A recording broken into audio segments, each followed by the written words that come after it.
back, relax, and maybe get yourself a snack. Me and you gonna have a little chat about books.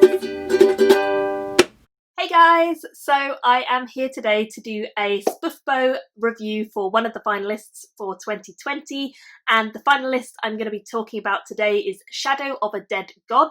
This is one that I was very keen to get to because it sounded like it was going to be a kind of sword and sorcery style book, and it sounded a little bit more light-hearted than some of the other, heavier fantasy ones, so I was definitely keen to give this one a try, and it did not disappoint. I very much enjoyed this and I had a good time reading it.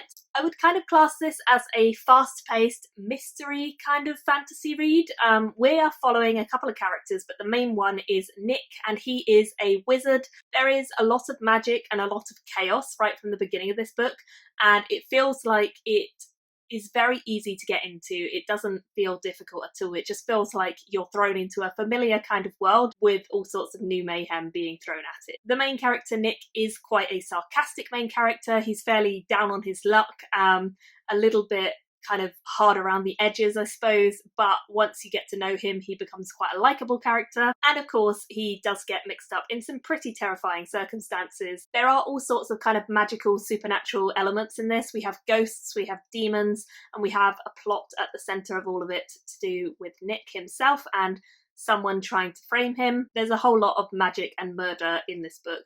Although it is not grimdark, it definitely has a lighter tone than that, but there is some dark stuff that happens, but I would say it's seen through a fairly sarcastic lens, and it's quite more towards the funny comedic side than it is towards the dark, bleak side. I would definitely say it's quite chaotically crazy, but in a good way, and I think it drew me in as a reader right from the start. So as I say, Nick is our main character. He is a wizard, but he is not a super proficient wizard. He's not that great with magic. He can do stuff, but he's not anywhere near as prolific as some of the wizards that he knows, or some of the people in his family.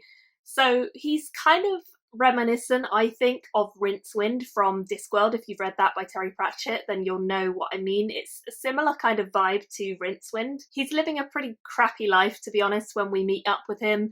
He lives in kind of the outskirts, like the rundown, poorer quarter of this city, and he kind of lives there. He doesn't have many friends at all, just one, and he's just kind of a little bit down on his luck. He's not really having a good time with work. He kind of is trying to take on jobs to get money, but kind of keeps ending up in trouble and difficulties with the jobs and the clients.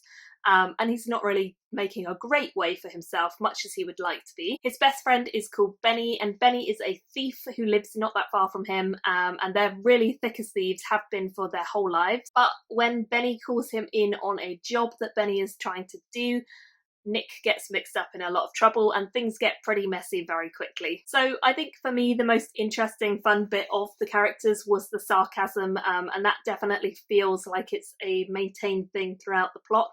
It is sarky, it is silly, and it is witty at times as well. And I think that makes you enjoy the characters but roll your eyes quite a lot too. It's definitely an acquired taste. If you like sarcasm, then you'll probably enjoy it. If you're not a big fan, then it might not be for you. It's pretty fast moving as a story. It doesn't feel slow at any point. It's very easy to get into, very quick to enjoy those characters and just kind of engage with them. But I will say, because the characters are quite sarcastic, I feel as though it is hard to really get to know them. You don't necessarily understand their motivations as much as you would if they opened up a little bit more. And I would have liked to see just that little bit more characterization from the characters to really understand who they are in a deeper level, just because at the moment they felt a little bit like caricatures in a way. I think because there is so much mayhem and it's a big rush to try and uncover the truth before something bad happens, there aren't many opportunities for the author to sit down and give the characters a kind of heart-to-heart moment.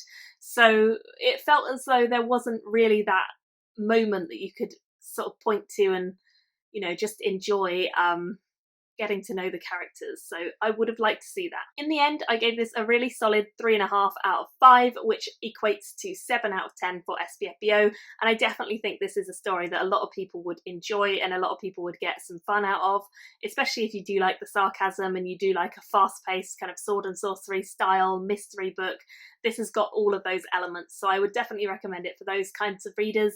And I'd love to hear, if you are going to pick this one up, what you think of it once you've read it. Let me know in the comments below. I will link where you can pick up this book, because it is always great to support self-published authors who write great stuff. And thank you all so much for watching. I will see you very soon in another video. Bye guys! Thank you for watching my video today. Go pick up a book, then come back and chat with me again.